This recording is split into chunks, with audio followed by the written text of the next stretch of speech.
Assalamualaikum warahmatullahi wabarakatuh.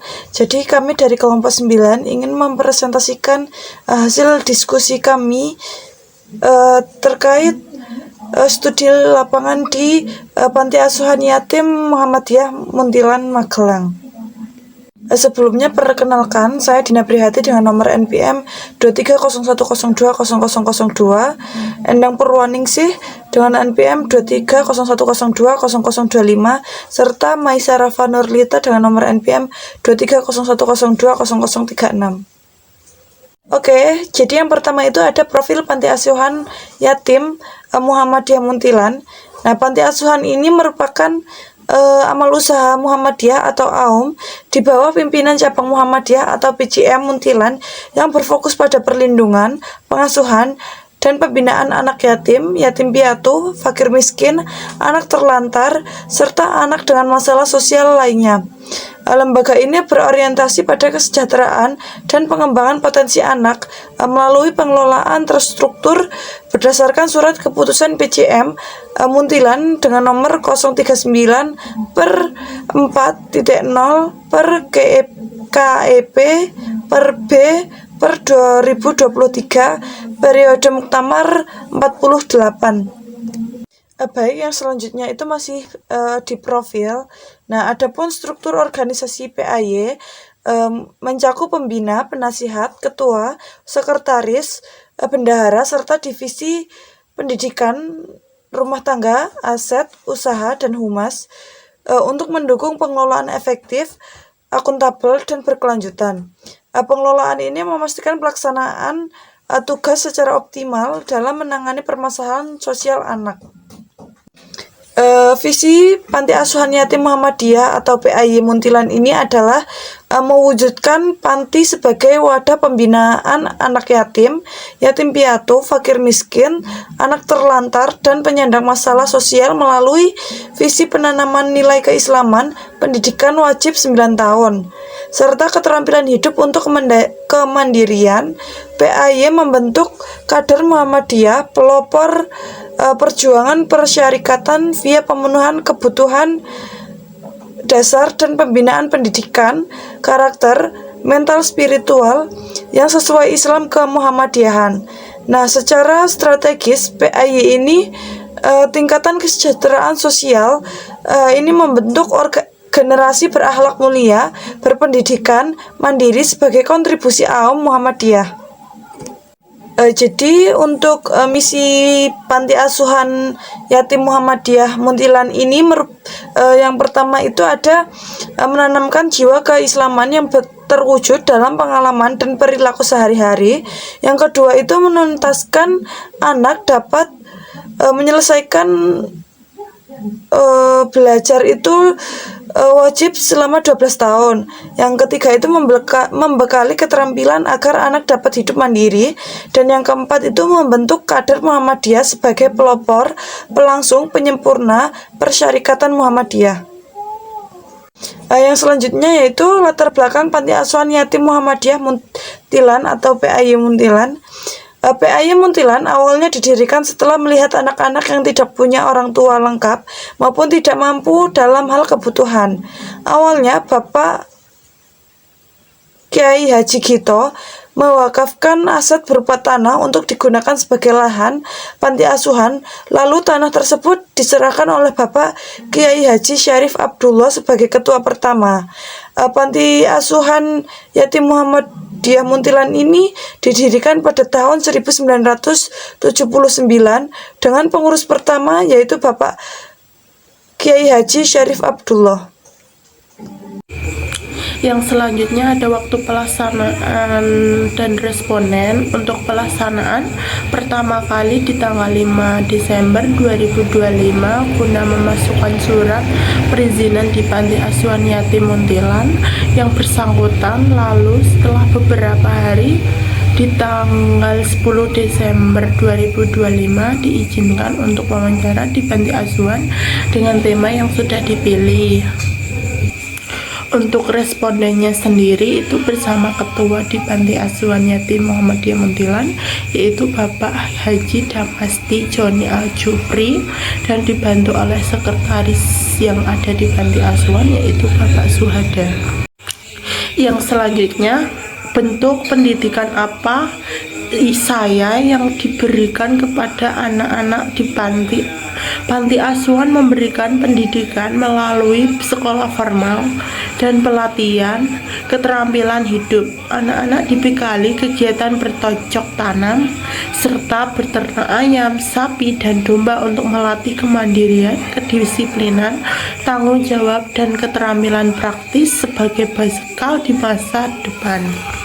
Selanjutnya, bagaimana cara panti mengajarkan keterampilan hidup kepada anak-anak? PAY mengajarkan keterampilan hidup kepada anak-anak melalui kegiatan praktik langsung dalam kegiatan sehari-hari. Anak-anak dilibatkan dalam berbagai aktivitas seperti bercocok tanam, beternak, serta kegiatan kebersihan dan kemandirian di lingkungan panti. Dalam setiap kegiatan tersebut, anak-anak dibimbing oleh pengurus ataupun pengasuh agar bisa memahami cara kerja yang benar dan bertanggung jawab terhadap tugasnya. Melalui pembiasaan ini, anak-anak belajar mengelola waktu, bekerja sama, disiplin, serta memiliki keterampilan hidup yang bisa diterapkan dalam kehidupan sehari. Yang selanjutnya, bagaimana panti menanamkan nilai-nilai seperti kedisiplinan, tanggung jawab, dan sopan santun. PAY menanamkan nilai disiplin, tanggung jawab, dan sopan santun melalui aturan harian, keteladanan pengurus dan pengasuh, serta pembiasaan dalam kegiatan rutin. Melalui proses ini, anak-anak dibentuk agar disiplin waktu, bertanggung jawab, dan bersikap sopan dalam kehidupan sehari-hari. Selanjutnya, apa kegiatan rutin yang dilakukan anak setiap hari terkait pendidikan atau keterampilan? Kegiatan rutin anak-anak di PAY meliputi sekolah, mengaji, tugas harian, serta keterampilan merawat tanaman dan ternak sesuai jadwal. Kegiatan ini melatih disiplin, tanggung jawab, pengelolaan waktu, serta memberikan pengetahuan dan keterampilan sebagai bekal kehidupan. Yang selanjutnya, apakah pengasuh memperoleh pembekalan khusus dalam mendampingi pendidikan anak? Ya, pengasuh di PAY sendiri memperoleh pembekalan sebelum dan selama mendampingi anak-anak melalui arahan pengelola dan pengalaman langsung. Pembekalan ini membantu pengasuh membimbing belajar, menanamkan disiplin, serta memahami kebutuhan anak dengan lebih baik. Bagaimana cara pengasuh memberikan motivasi kepada anak-anak dalam belajar? Anak-anak diberikan motivasi, nasihat, serta pujian atas usaha dan perkembangan belajar. Pendekatan yang sabar dan penuh perhatian ini membuat anak-anak merasa dihargai, percaya diri, dan lebih termotivasi untuk belajar. Yang selanjutnya, apakah pembelajaran di sekolah juga dipantau atau dibantu oleh pengasuh? Ya, karena lokasinya saling berdekatan dengan panti, maka pemantauan tetap ada. Selanjutnya, bagaimana cara mengatur jadwal anak antara sekolah, kegiatan harian, dan belajar keterampilan? Pengurus panti asuhan sendiri menjadwalkan anak dengan menyeimbangkan waktu sekolah, kegiatan harian, dan belajar keterampilan. Anak-anak mengikuti sekolah lalu melanjutkan kegiatan rutin yang ada di PAY agar semua berjalan dengan tertib dan tidak saling mengganggu. Yang selanjutnya, bagaimana panti menyesuaikan pengasuhan dengan usia dan kebutuhan masing-masing anak. Pengasuhan di PAY disesuaikan dengan usia dan kebutuhan masing-masing anak. Kebutuhan harus diperhatikan meliputi makanan, biaya sekolah, uang saku, serta kebutuhan lain sesuai kondisi anak, sehingga setiap anak mendapat perhatian yang sesuai. Ya, selanjutnya metode yang biasanya digunakan ketika anak-anak mengalami kesulitan belajar. Kalau anak mengalami kesulitan belajar, pengasuh akan mendampingi secara langsung. Anak-anak dibantu dengan pelan-pelan, dijelaskan ulang dan diberi semangat supaya tidak merasa minder atau putus asa. Yang selanjutnya, bagaimana Tanti mengembangkan kemampuan sosial anak. Kemampuan sosial anak dikembangkan lewat kegiatan bersama seperti kerja kelompok dan kegiatan rutin sehari-hari. Dari situ, anak belajar berinteraksi, bekerja sama, dan saling menghargai. Kesulitan apa yang sering dialami pengasuh ketika membimbing anak? Kesulitan utama pengasuh biasanya karena karakter dan latar belakang anak yang berbeda-beda.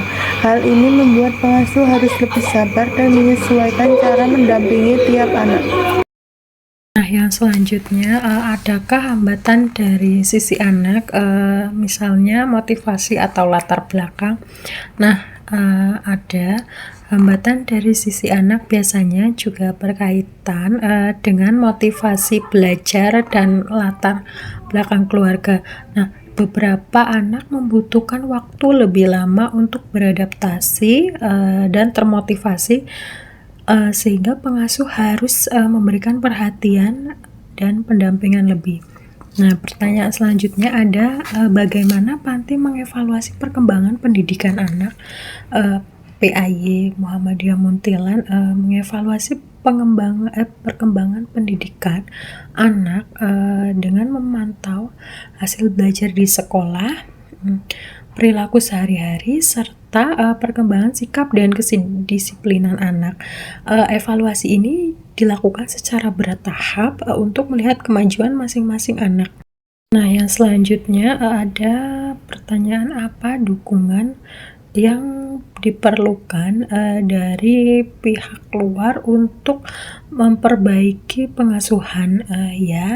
PAY membutuhkan dukungan dari pihak luar berupa bantuan pendidikan, pendampingan, serta juga dukungan moral dan material.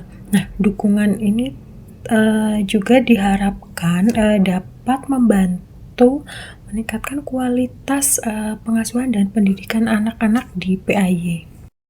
Nah, kesimpulannya, PAY Muntilan berhasil mengintegrasikan program harian seperti kajian, olahraga, perawatan tanaman dan hewan untuk menciptakan anak didik yang mandiri dan disiplin, serta dengan pendidikan seperti itu, maka pengasuh sudah menerapkan perilaku sosial kepada anak didiknya dengan pengasuh memberikan motivasi anak-anak melalui pendampingan belajar, pemantauan saat sekolah, dan menyesuaikan jadwal sesuai usia dan kebutuhan anak di panti.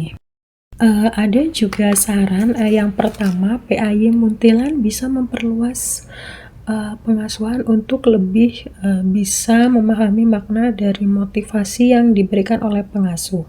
Yang kedua, bisa lebih mengembangkan program kemitraan dengan sekolah Muhammadiyah maupun lembaga Muhammadiyah agar bisa menambah fasilitas yang diberikan. Yang ketiga, bisa lebih mengembangkan ke dunia digital untuk pengembangan anak yang bisa dilakukan oleh pengasuh.